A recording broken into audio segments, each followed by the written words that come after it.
How's it going, everybody? Nathaniel from RCInsight here, and today I'm reviewing LEGO Technic set 42118, the Monster Jam Gravedigger. This set has 212 pieces and retails for $25 in Canada and $20 in the United States. As this is a Technic set, it obviously has no minifigures, so we'll get straight into discussing the build. So overall, this is a pretty basic build. I remember when I saw that they were doing a Monster Jam themed set, I was very excited, and so what we got here is a pretty faithful recreation of the Gravedigger.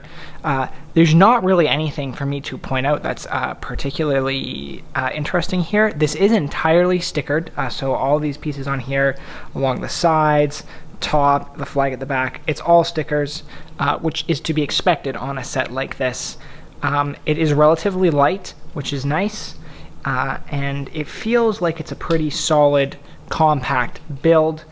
There is no like chair or anything inside, which is a little disappointing that it's just kind of a hollowed out cap. It's not really designed for anyone to sit in or anything, even though obviously Technic doesn't have minifigures. It still would have been a nice touch. It does have two lights on the front here. Nothing at the back.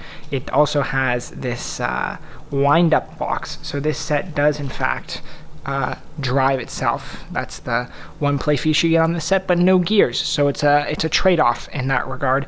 It is a wind-up vehicle, but there are no gears and turning mechanisms in this set. There's not any new pieces utilized here that I'm aware of, nothing of real note. All the building techniques are fairly standard here for a Technic set, so there's really not much to say on that. I do like how solid this roof is while using many different Technic pieces to kind of seal together the set, and there are some plates on the side here that are stickered to kind of cover up some more space. We also have these little exhausts here at the side, which is a nice touch. And that is basically all I have to say on the detailing front. Oh, also, this flag kind of moves up and down and side to side, and so there's that that you can make note of as well.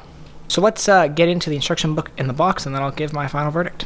So this set comes with one instruction book with the QR code in the bottom right corner there, as to be expected.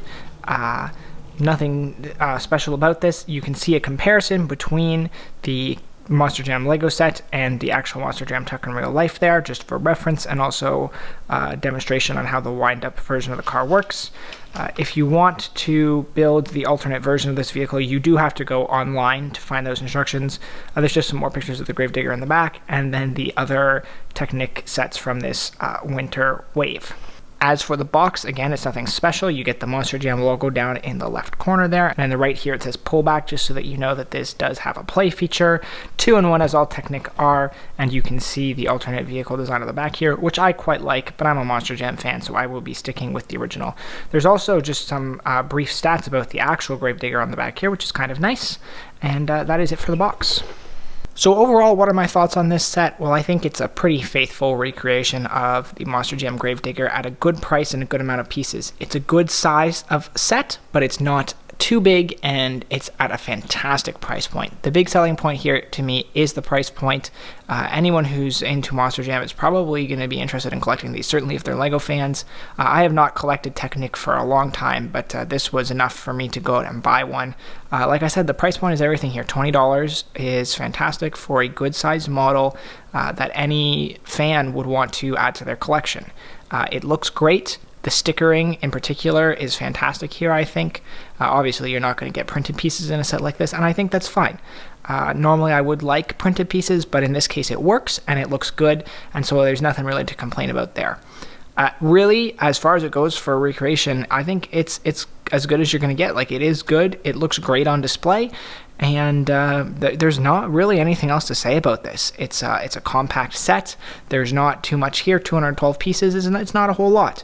The one nitpick is that there's not really a proper cockpit driving area, and that would have been nice. Even the smaller Technic skid steer loader had one of those. It had a seat, and so there's even seat pieces in here used over top the wheels here.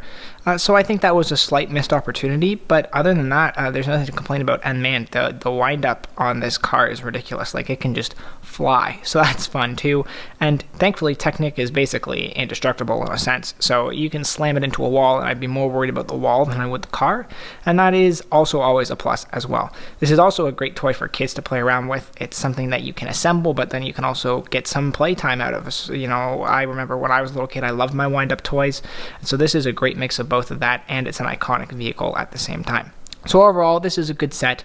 Nothing phenomenal, but the price point makes it a worthwhile purchase. It's not far and away the best thing that LEGO has done, but being $20, it's a harmless purchase and a decent build. If you guys found this review useful, click the like button down below. Subscribe if you're looking for more videos like this. I still got plenty of reviews coming from the January 2021 wave, as well as breaking down the upcoming summer 2021 sets and much, much more. So subscribe if you're interested in any of that. And with all that said, thanks so much for watching, guys, and I will see you in the next video.